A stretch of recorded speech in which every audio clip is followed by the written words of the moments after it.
Salut les bouseux, pour aujourd'hui je vous propose un réupload de l'œil du bouseux numéro 1 sur Marceau.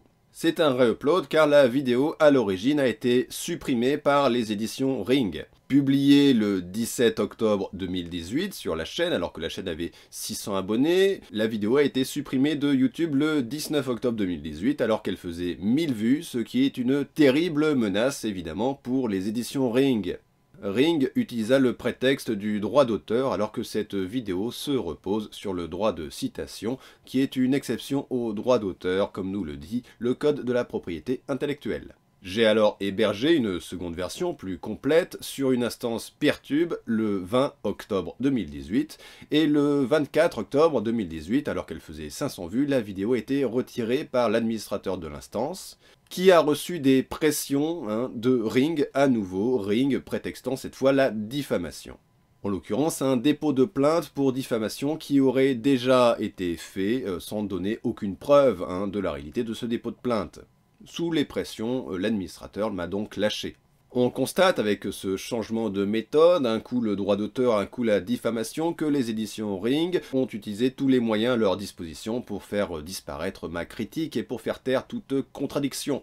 Le 25, j'ai alors hébergé la vidéo cette fois sur Routube, le YouTube russe, et le 26, avec sûrement moins de 200 vues, la vidéo fut à nouveau supprimée, et à nouveau en prétextant le droit d'auteur. À aucun moment je n'ai été contacté personnellement par Ring, ils ont sûrement supposé que ce n'était pas la peine d'essayer de faire pression sur moi. On constate alors comme ces fascistes, comme cette maison d'édition d'extrême droite refuse toute contradiction et toute critique. Ceux-là même qui en appellent à la liberté d'expression pour balancer leurs saloperies fascistes sont prêts à faire taire tous les gens qui ne pensent pas comme eux. Je vous invite à télécharger cette vidéo pour, au cas où elle soit à nouveau supprimée, vous pourrez ainsi la publier partout.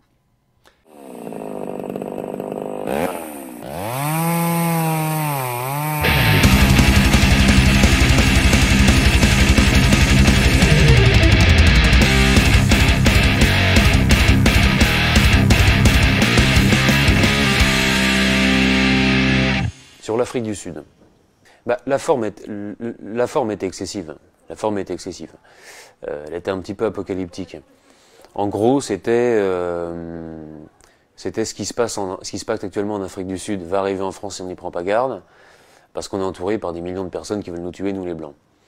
La forme est agressive parce que de toute façon, c'est pas vrai, il n'y a pas des millions de personnes qui veulent la mort des blancs en France. Par contre, des milliers, des dizaines de milliers, il y en a quand même. Il y a une réalité, c'est que le racisme anti-blanc existe, pour de vrai. Comme tous les autres racismes, il n'y a pas de souci là-dessus. Le problème, c'est que c'est le seul dont on n'a pas le droit de parler, et dont on n'a pas le droit de se plaindre, surtout, parce qu'apparemment, il serait pas systémique, ou je sais pas quoi. Et qu'est-ce que t'es en train de faire là déjà? T'es en train d'en parler, non? T'es en train de te plaindre. Qui t'en empêche, concrètement? Qui te retire ce droit? Parce que droit, c'est pas neutre comme terme. Il risque pas d'aller en tôle ou il va lui arriver rien du tout. Rien du tout pour cette vidéo. Rien. Tout ce qu'il aura, c'est des critiques. Et ça lui plaît pas. Parce que quand il dit on n'a pas le droit de se plaindre, ça veut dire si je me plains, il y a des gens qui me répondent, il y a des gens qui m'expliquent que je raconte que de la merde. C'est ça qui le dérange, c'est la liberté d'expression des gens qui lui répondent.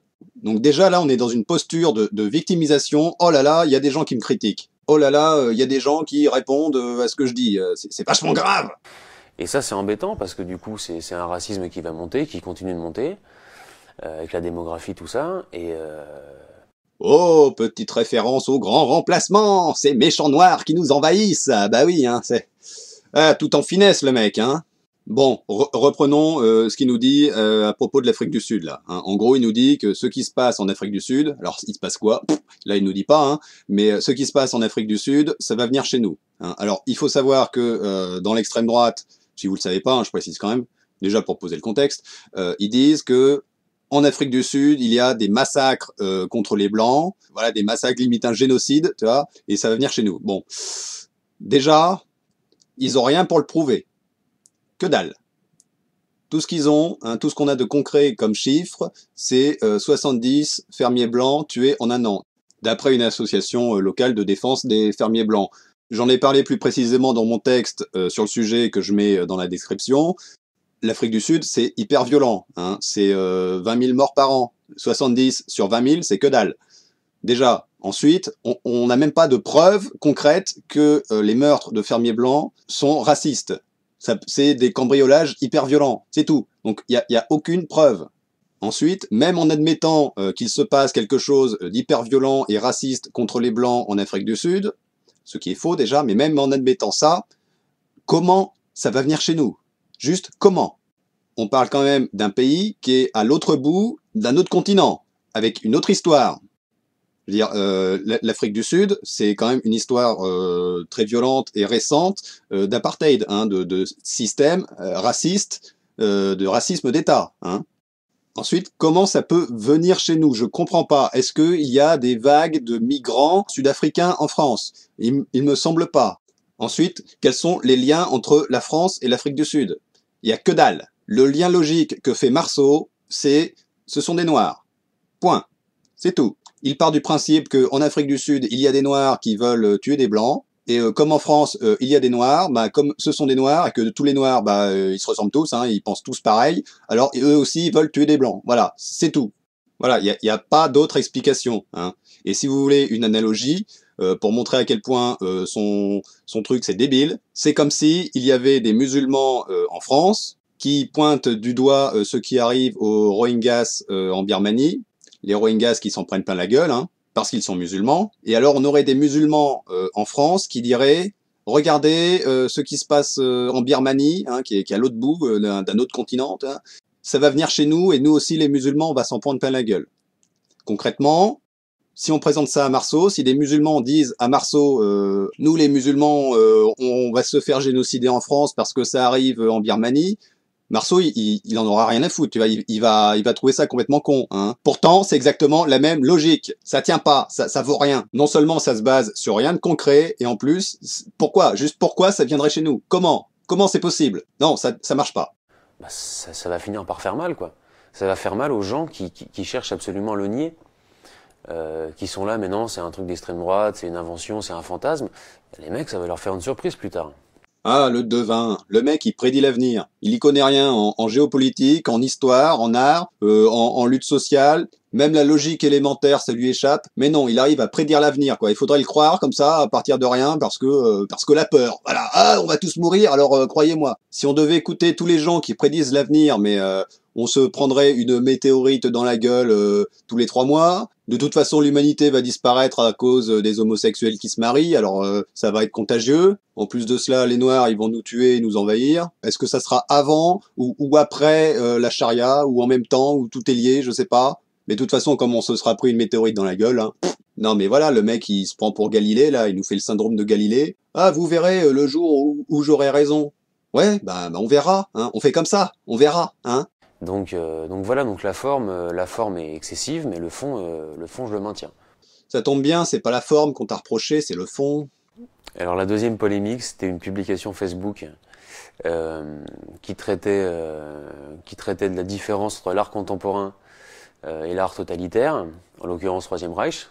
J'expliquais juste qu'en fait, avant, il y avait plus ou moins des espèces de bâtiments énormes, des statues en marbre, et il y a une espèce de respect des proportions, et qu'aujourd'hui, c'était plus ça du tout, quoi. C'était plus ça du tout. C'est ça que je voulais dire. Moi, je suis un rigoureux.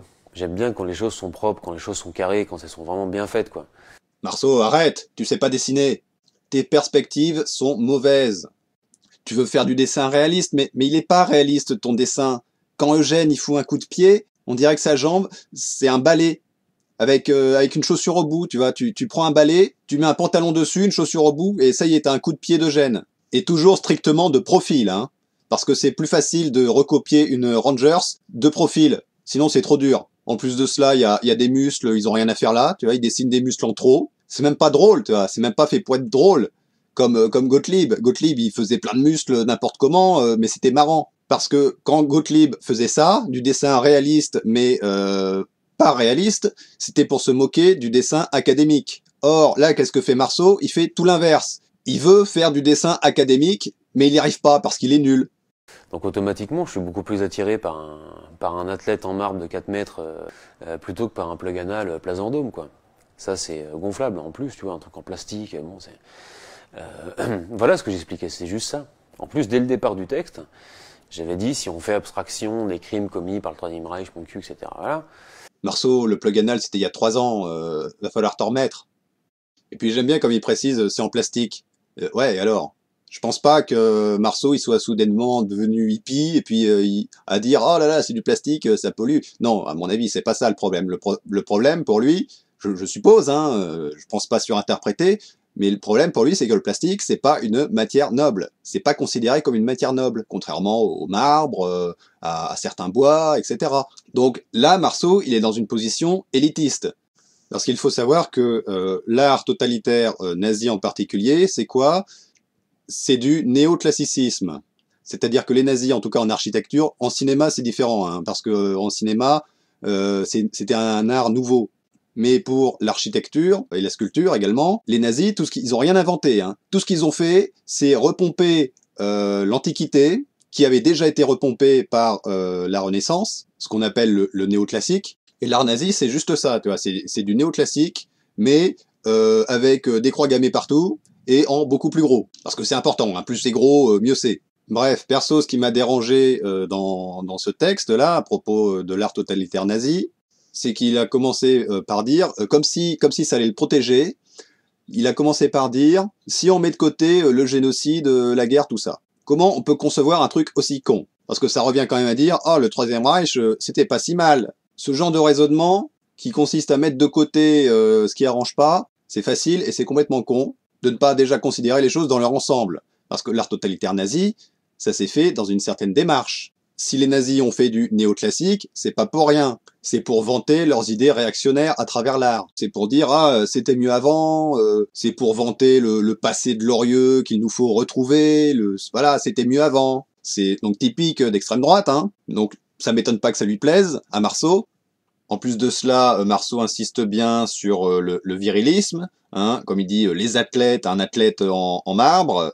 Il dit bien dans son texte, dont vous avez un extrait à l'écran, vous préférez un chancelier qui promeut le sport, le gigantisme architectural, etc., ou un président qui invite des travelots en shorty barésie dandiner du cul sur de la techno devant les marches de l'Élysée.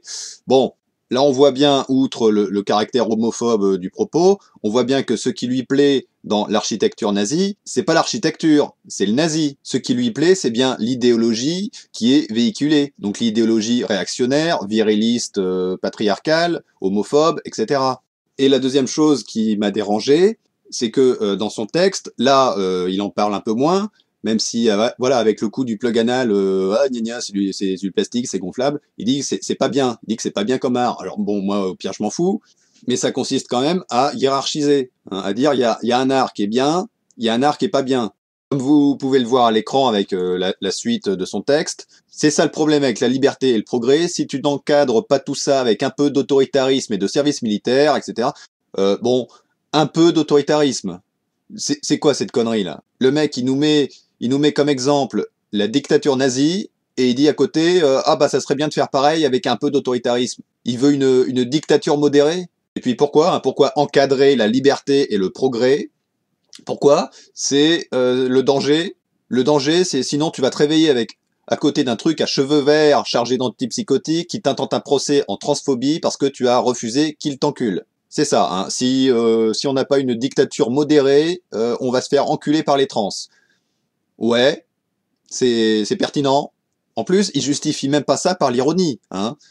À aucun moment, il ne dit qu'il ne le pense pas. Il dit juste la forme est maladroite. C'est tout. Mais il est d'accord avec le fond. Moi, si je disais un truc pareil, j'en ferais des tonnes déjà, même si là on peut se dire quand même il en fait des tonnes. Mais pour me justifier, je dirais que non, je le pense pas, c'est totalement ironique, je pense le contraire. Je fais une caricature d'une mentalité que je trouve stupide pour la tourner en dérision. Mais là, Marceau, il fait pas ça. Il est sérieux, c'est du premier degré. Et surtout, c'est quand même assez hypocrite de sa part, lui qui se plaint de soi-disant d'être censuré, et d'un côté, il dit qu'il faudrait encadrer l'art. Encadrer l'art, ça veut dire quoi? Bah, c'est la censure, hein. Comme faisaient les nazis, notamment, hein. Les nazis, qu'est-ce qu'ils faisaient? Il y avait des livres, par exemple, ils les brûlaient, hein, mais ils obligeaient les gens à lire Mein Kampf. C'est ça qu'il voudrait Marceau, hein. Il veut encadrer l'art pour qu'il y ait un art autorisé. Et donc l'art autorisé, d'après lui, c'est quoi? Bah, c'est du néoclassique, hein. Faut surtout pas essayer de nouvelles choses. On revient à c'était mieux avant. Faut faire de l'art qui véhicule une idéologie réactionnaire.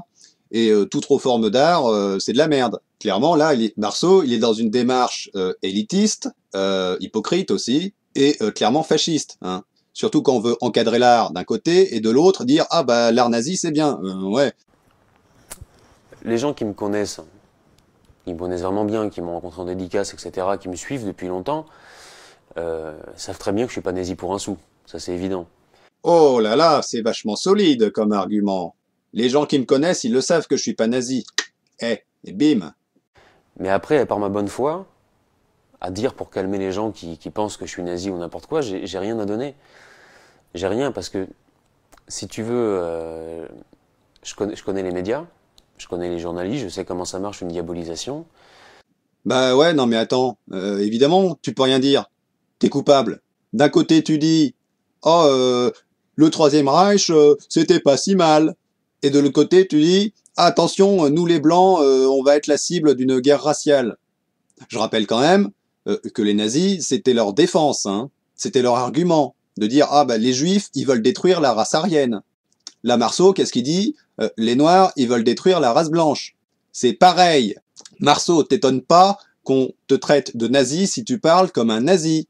Même si je fais des BD de gauchistes pendant 30 ans, il y a des gens qui vont dire « Mais oui, mais souviens-toi, avant, t'étais un petit peu tendancieux, voilà. » Donc ça sert absolument à rien que je me roule par terre en demandant pardon et en disant hey, je suis pas nazi, je te jure, je te promets, en chialant un petit peu. Non. En tout cas, c'est certainement pas en disant des trucs de nazi que ça va s'arranger. Moi, je voudrais bien qu'il me donne un seul exemple, juste un seul, de type qui était voilà, un gros facho, un gros nazi, et qui est devenu clean. Vraiment complètement clean. Qu'on me donne un seul exemple d'un mec comme ça, et qui se fait encore emmerder pour ça. Pour avoir été un gros con. Il n'y en a pas. Il n'y en a aucun.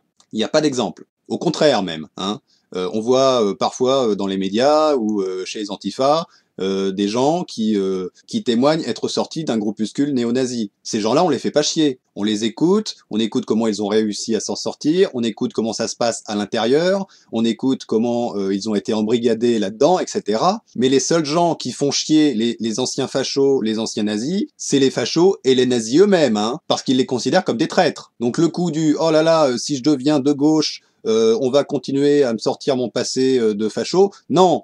Il n'y a pas d'exemple, ça se base sur rien. C'est juste une excuse à la con pour ne pas avoir à reconnaître qu'il dit de la merde et pour montrer ses opposants comme des gens hyper rancuniers qui ne lui laissent aucune chance. Alors que non, ça se base, encore une fois, ça se base sur du vent. Parce que je sais que ce qui vous plaisait dans mon travail au début, c'était justement que je tapais sur tout le monde. Et t'as jamais tapé sur tout le monde. Ça, c'est l'excuse, tu vois. Ah, mais je tape sur tout le monde. Mais non. Les gens qui font ça, ils font jamais de blagues sur les blancs, ils font jamais de blagues sur les hétéros, ils font jamais de blagues sur les mecs, ou quand c'est des blagues sur les mecs, c'est très superficiel, et même c'est même limite à leur avantage. Il a jamais tapé sur tout le monde. Hein. Et moi, j'en suis arrivé à un niveau, encore aujourd'hui, où je me lève le matin, où je me dis tiens, comment je vais pouvoir casser les couilles aux antifas? Qu'est-ce que je vais pouvoir faire comme publication bien provocante pour bien les faire chier? Pour bien qu'ils me fassent fermer ma page après, parce que je l'aurais bien mérité, et que ça m'énerve encore plus, et que je refais un truc le lendemain. En fait, c'est un cercle sans fin, si tu veux. C'est un cercle sans fin, et je devrais... Là où j'ai peut-être été un petit peu con, c'est qu'en fait, je suis tombé dans le piège qui m'ont tendu, en fait, ces connards. Je suis tombé dans le piège qui m'ont tendu, parce que j'aurais même pas dû m'intéresser, en fait, à ces trucs-là. J'aurais même pas dû m'intéresser. Bon, j'ai coupé un gros passage là, mais est-ce que vous avez compris sa logique? C'est important de bien insister là-dessus, parce que c'est quand même très fort. D'après lui, ce sont les antifas qui l'ont poussé à provoquer. S'il a fait de la provocation, c'est pas de sa faute. C'est la faute des gens qui l'ont poussé à provoquer. Alors je sais pas comment, hein. Ça se trouve, il y avait un antifa qui était à côté de lui dans son bureau pendant qu'il dessinait, avec un fusil sur la tempe. Allez, dessine, dis des trucs de nazi là. Et à côté, de l'autre côté, il y avait une féministe avec un rouleau à pâtisserie qui lui dit allez, dis des trucs de gros macho. Vas-y, crache sur le féminisme. Non, ça s'est pas passé comme ça, hein. Le mec, il se déresponsabilise. En plus, avec un petit air de complotiste, c'est-à-dire je suis tombé dans le complot du piège des gens qui m'ont poussé à provoquer pour qu'ils puissent ensuite me traiter de facho. En fait, tout ce qu'il met en évidence, là, c'est son esprit de contradiction primaire. Le mec, il est juste dans l'opposition. Il a l'impression que la pensée de gauche domine, surtout parce que elle lui casse les couilles, hein, parce que forcément il faut qu'il se remette en question, c'est chiant. Donc ça lui plaît pas, alors il va réagir à ça.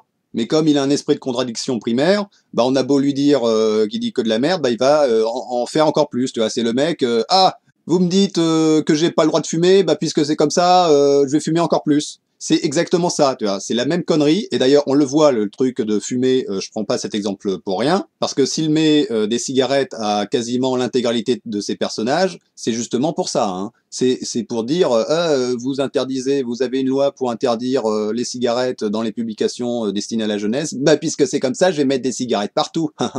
C'est ça, hein. C'est ça le niveau d'opposition de Marceau. Et en plus de cela, c'est même pas de sa faute. C'est la faute des autres qui le poussent à provoquer. Il se déresponsabilise complètement. Mec, Marceau, merde, t'as 30 ans, il y a un moment, t'es censé être assez grand pour prendre sur toi, tu vois, pour avoir suffisamment de recul sur ce que tu fais, sur la portée de tes propos. Et si tu provoques, il faut accepter qu'il y ait des gens qui réagissent, hein, parce que c'est quand même le but de la provocation, hein, c'est que des gens réagissent. Donc tout ça, ça a vraiment ça a un coût. Ça a un coût psychologique. C'est des machins qui assombrissent beaucoup, qui stressent. Et quand t'es sombre et t'es sous stress, tu peux pas avoir l'ouverture un peu d'esprit qui fait que tu pars dans la création et que après t'as des bonnes idées, t'as des bons gags, t'as des bonnes répliques. Tu peux pas faire ça.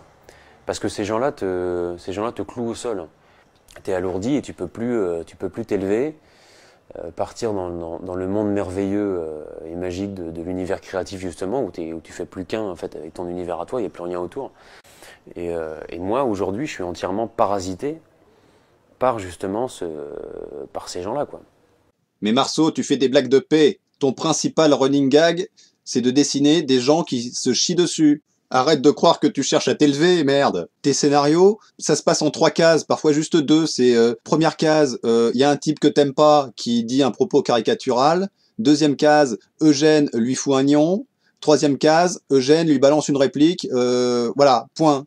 Ah oui, il lui fout un nion et le mec se chie dessus, hein. Mais de quoi tu parles d'univers créatif? Ça, c'est la base de ce que tu fais, quoi. Viens pas essayer de nous faire croire que si t'as des idées de merde, c'est la faute des gens qui te critiquent sur prétexte qu'ils te foutent un poids sur les épaules. Non, c'est parce que t'es mauvais. Je peux leur dire qu'ils m'ont niqué mon début de carrière. Complètement.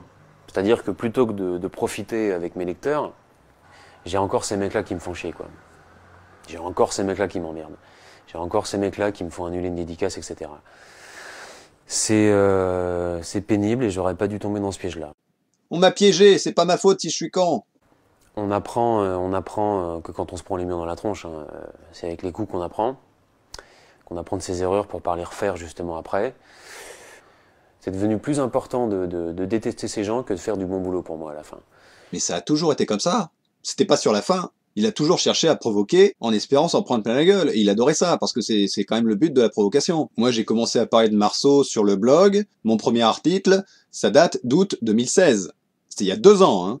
Il y a 2 ans, et à ce moment-là, il était déjà réputé facho, misogyne, hein. Là, je sais pas exactement de quand datent ses premières provocations antiféministes, mais voilà, c'était facilement en 2015. Donc, qu'ils comprennent maintenant que provoquer pour provoquer sur un support comme Facebook, ça sert à rien, tu seras toujours perdant. Ok, tant mieux. Mais viens pas nous faire croire que c'est récent, hein. Ça a toujours été comme ça fait 3 ans que ça dure. Sur 4 ans. J'ai l'impression que Marceau, c'est que ça, hein. Moi, j'ai commencé à le suivre, ça devait être en février 2015, il avait 8-10 000 fans, et au bout de 6 mois, les grosses provocations, ça avait déjà commencé, hein. Et c'est lui qui avait commencé. Je veux dire, c'est lui qui avait cherché la merde, hein. C'est lui qui avait fait des trucs antiféministes, et il y a une blogueuse, je sais plus quoi, militante en tout cas, qui l'empêcheuse de penser en rond, qu'elle s'appelle toujours, qui lui a répondu, etc. Et lui, Marceau, il en a fait encore plus de trucs antiféministes. Mais il y a bien un moment, ça a commencé, c'est quand même lui qui a cherché la merde, hein. C'est pas pour dire ah c'est lui qui a commencé, madame, ou pour dire qu'il a bien cherché, non. C'est surtout pour dire que la provocation, c'est quand même la base de ce qu'il fait. Donc qu'il vienne nous dire maintenant que s'il provoque, c'est qu'on l'a poussé à bout, c'est qu'on lui a tendu un piège. Non, ça c'est des conneries, hein. La provocation, c'est la base de ce qu'il fait. Fort heureusement, comme je suis quand même... je me débrouille un petit peu techniquement. Mais bien sûr. Mais je sais qu'au bout d'un moment, je vais craquer, parce que je suis pas un cyborg, tout ça c'est pas neutre, tout. Rien n'est neutre, ni le succès, ni les attaques. Et je vais vraiment finir par devenir gonflant, quoi. Encore plus, je crois pas que ça soit possible. Bon, là, on a encore de la victimisation, hein. On m'attaque, je subis, je souffre. Oh là, c'est quand même marrant de la part d'un mec. Son passe-temps favori, c'est quand même taper sur les cas sociaux, hein, sur les gros, sur les femmes, sur les mecs efféminés, sur les musulmans, sur les manifestants, sur les étudiants. Mais là, le mec, il se prend 10% de ce que peuvent subir certaines personnes sur qui il tape habituellement, et ça y est, c'est une catastrophe. Il y a beaucoup de lecteurs, depuis le début, qui ont pris ma défense vigoureusement, quand on me traitait de nazi, de facho, etc., qu'on dit « Mais non, Marceau, il est pas nazi, il est pas facho, c'est un mec bien, on le connaît, il n'y a pas de problème. » Et qui, aujourd'hui, on peut se dire « Mais finalement, ce mec-là, c'est vraiment un nazi, c'est vraiment un connard. » Surtout que ce serait une déception qui serait injuste, puisque injustifiée, puisque je suis, comme j'ai dit tout à l'heure, je suis pas nazi pour un sou. Mais c'est vrai que le côté je ne traite que d'infos pénibles et je ne propose que des machins d'extrême droite dans tous les sens, peut laisser penser que je suis devenu comme ça, mais pas du tout. Non. Je suis de droite, je suis un droitard, ça y a pas de problème, je suis pas un nazi. Bah oui, hein, c'est pas parce qu'il dit des trucs de nazi qu'il est nazi, hein. Voyons, je vois pas le rapport. Mais sérieux, vous imaginez un type dire ouais, ok, je trouve qu'il faudrait redistribuer les richesses et que les travailleurs se réapproprient l'outil de production, mais je suis pas communiste. C'est pas parce que je trouve qu'il faudrait abolir l'État et la propriété privée que je suis anarchiste. Voyons, quelle drôle d'idée. Non mais on en est là, quoi. Il a aucune justification. Il peut pas se justifier parce que il est coupable. Point. Coupable d'extrême droite. Alors c'est pas un crime, hein, mais il y a un moment faut assumer. Mais bon, évidemment, s'il faut assumer tes penchants, franchement, néo-nazis, hein, je le dis clairement. Moi, je le trouve nazifiant. Voilà. Il y a un moment faut assumer quand même. Et pas juste sortir « Ah, mais je suis juste de droite, c'est pas parce que je dis plein de trucs d'extrême droite. Non, je vois pas le rapport. Faut arrêter, merde. » Je me suis vraiment battu pour ça. C'est ce que je te disais, je me suis vraiment sacrifié. Enfin, j'ai vraiment, depuis 10 ans, que je me suis sérieusement mis à dessiner. J'ai pas de vie. Bon, alors là, il y a tout un passage plein de pathos où il nous dit « Ah, j'ai tout donné, j'ai pas de vie. » Voilà, bon. C'est de l'appel au sentiment. Limite de l'appel à la pitié, quoi. Hein. Après, voilà, qu'il se livre, ok, je veux bien, pourquoi pas. Mais mec, il y a encore 2 mois, tu disais des trucs de nazis. Il suffit pas de dire, oh, j'ai pas de vie pour que ça change quoi que ce soit. On s'en fout. Mon argent, j'ai dépensé dans des trucs de merde. Tu sais, des portes blindées, de la picole, des trucs à la con, tu vois, des flingues, tout ce que tu fusilles, bon. Mais c'est pas de l'argent que j'ai dépensé pour me faire plaisir, pour profiter, pour farnienter un petit peu, quoi. Bon, alors je vais pas relever le truc du j'ai acheté des flingues. Hein. Je suis sûr que si Ring porte plainte contre moi parce que j'ai utilisé leurs images pour y répondre, je suis sûr que ça va plaire au tribunal. Hein. Quoi qu'il en soit, j'aimerais relever que la picole, Marceau, il ne classe pas ça dans se faire plaisir. Hein. Quand on picole et que ce n'est pas pour se faire plaisir, c'est qu'on est alcoolique. Et là, l'alcoolisme de Marceau, qui est quand même assez explicite, ça explique pas mal de choses, hein, parce que l'alcoolisme, ça déforme beaucoup sa vision du monde. Hein. Donc je pense que c'est à prendre en compte. Mais bon, un alcoolique d'extrême droite qui fait l'apologie des nazis et qui a des flingues, je suis sûr que ça doit intéresser la police. Après, voilà, je regrette pas parce que c'est une vie qui est difficile, mais c'est ma vie. C'est moi qui l'ai choisie, je me suis battu pour ça. Ouais, et les gens sur qui tu tapes, eux, ils ont une vie difficile, mais ils l'ont pas choisie. Les femmes qui sont victimes de sexisme alors que toi tu craches sur le féminisme, les personnes noires qui sont victimes de racisme alors que toi tu les présentes comme un danger, les cas sociaux, les gros, toutes ces personnes-là qui subissent un système, elles ont une vie difficile, mais toi tu leur en mets plein la gueule. Mais subitement, quand ça te concerne, ah bah là, faudrait qu'on soit plein d'empathie pour toi. Il faudrait qu'on comprenne la souffrance que tu subis. Mais va te faire foutre. Il faudrait que les gens qui me traitent de fasciste et qui supportent pas mes dessins aille lire les vieilles couvertures d'Harakiri, les vieux Reiser, les vieux Gottlieb. Oh bah ça tombe bien, c'est exactement ce que j'ai à côté de moi. Parce que ces trucs-là, c'est des merveilles d'humour noir, et il n'y en a aucune qui pourrait jamais sortir aujourd'hui, vraiment. Mais si ça pourrait plus sortir aujourd'hui, comment ça se fait que j'ai du Harakiri et du Gottlieb à côté de moi? Ouais. Mais peut-être que justement, parce que c'est des trucs qui sont très bien faits, notamment Gottlieb, la collection Ralovli et Ragnagnac, c'est des merveilles ces trucs-là, que tu peux que comprendre que c'est un truc qui est pas méchant, qui est vraiment satirique, quoi. Mais bon, voilà, on n'a pas tous le même humour, et des fois c'est formulé de manière un peu maladroite. Bon, c'est pas grave. Donc là, si j'ai bien compris, ce qu'il nous dit, c'est que si Rezer, Harakiri ou Gottlieb ne se font pas traiter de fascistes comme lui, c'est notamment parce que eux, ils le font bien, et que lui, il est maladroit. Pourquoi pas? Sauf que ce qu'on reproche à Marceau, c'est pas son humour. Quand Marceau dit que les Blancs sont menacés par une guerre raciale, c'est pas de l'humour. Quand Marceau dit que le féminisme c'était mieux avant, les féministes d'aujourd'hui, elles sont féministes parce qu'elles ont rien d'autre à foutre, quand Marceau dit ça, c'est pas de l'humour. Il est sérieux, et c'est ça qu'on lui reproche, c'est pas son humour. Donc là, c'est complètement hors sujet. Parce que ces gens-là cherchent à me faire disparaître pour que je meure socialement, pour que je crève en fait, pour que j'ai plus de thunes et que je finisse sous les ponts. Donc c'est un truc super brutal quand même de vouloir faire perdre son travail à quelqu'un. Je suis numéro 1 des ventes partout, je fais des dédicaces à 800 lecteurs, donc c'est un truc super brutal. Je suis numéro 1 des ventes partout, donc c'est un truc super brutal. Bon, faudrait savoir, t'es dans la merde ou pas? Là, ce qu'il est en train de faire, c'est qu'il se victimise grâce aux intentions présumées des gens qui sont contre lui. Juste les intentions, pas les résultats, hein, parce que les résultats, comme il le dit lui-même, c'est que dalle. Là, en fait, il nous fait du Zemmour. Vous savez, Zemmour qui dit on me censure, on veut pas m'écouter, etc. Alors que le mec, on le voit partout. Là, c'est pareil, quoi. C'est on veut ma mort économique, alors qu'il est numéro 1, comme il le dit lui-même. Alors, j'ai pas vérifié, mais bon, il y a un moment, faut être un peu cohérent. Ça, c'est un truc que je me permettrai jamais non plus, ça. Donc c'est quand même très brutal. Par contre, dire que les Noirs sont une menace, là ça va, ça dérange pas, il peut se le permettre.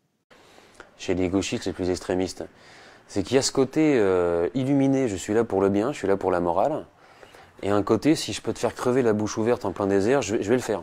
Et avec un grand sourire, tu vois, je vais parler de démocratie, je vais parler de république. Ça, c'est un truc qui est assez glaçant quand même. Oh là là, les méchants gauchistes qui peuvent pas blairer les nazis. Qu'est-ce qu'ils sont méchants avec les nazis? Je pense qu'ils s'écoutent pas parler ou qu'ils se rendent pas compte, je sais pas ce que c'est. Vraiment, ou qu'ils font pas l'effort de se remettre en question eux-mêmes. Je sais pas, moi je fais l'effort de me remettre en question. Hein. Je ne propose que des machins d'extrême droite dans tous les sens. Peut laisser penser que je suis devenu comme ça, mais pas du tout. Je pense qu'ils s'écoutent pas parler ou qu'ils se rendent pas compte. Je ne propose que des machins d'extrême droite dans tous les sens. Peut laisser penser que je suis devenu comme ça, mais pas du tout. Je sais pas, moi je fais l'effort de me remettre en question. Hein. Ouais. Allez, la suite. Donc voilà, donc j'essaie de faire revivre à mon niveau la technique graphique des années 70, la satire façon Harakiri. Ok, alors là, Marceau se place dans l'esprit Harakiri. Il revendique un esprit Harakiri. On va voir ce qu'est l'esprit Harakiri. J'ai sous la main le testament, enfin un annexe du testament de François Cavana, cofondateur d'Harakiri. Ça, c'est réalisé en 95.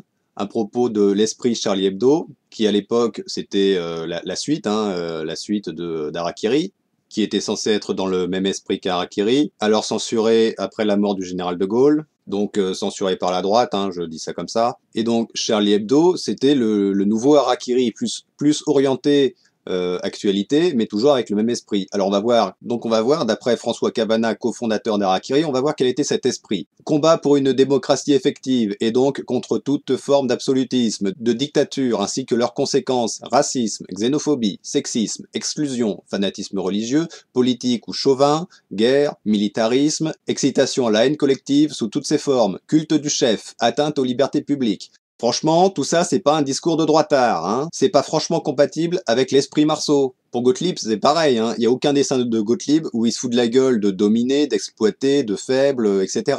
Donc que Marceau récupère toute cette culture-là, qui était quand même une culture de gauche, qu'il s'en serve comme bouclier avec des gens qui sont morts, hein. Parce que, voilà, Cavana, Gottlieb, maintenant, ils peuvent plus...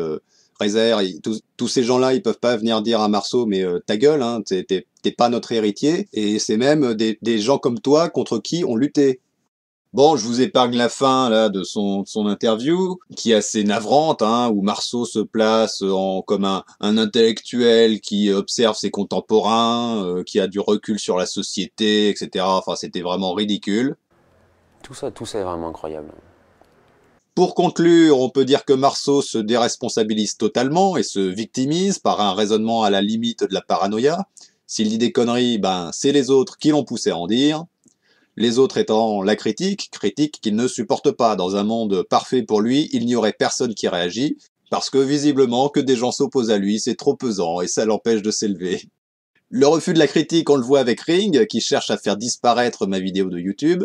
En plus de cela, bon bah Marceau, il s'inscrit dans une idéologie typiquement fasciste, où la liberté n'a cours que pour ceux qui véhiculent des valeurs autorisées, c'est-à-dire rétrogrades, virilistes, homophobes, nationalistes, etc. Bon voilà, je pense que c'est plutôt une bonne chose qu'il arrête la BD, et je l'invite à profiter de ses vacances pour aller en cure de désintoxication afin de soigner son alcoolisme.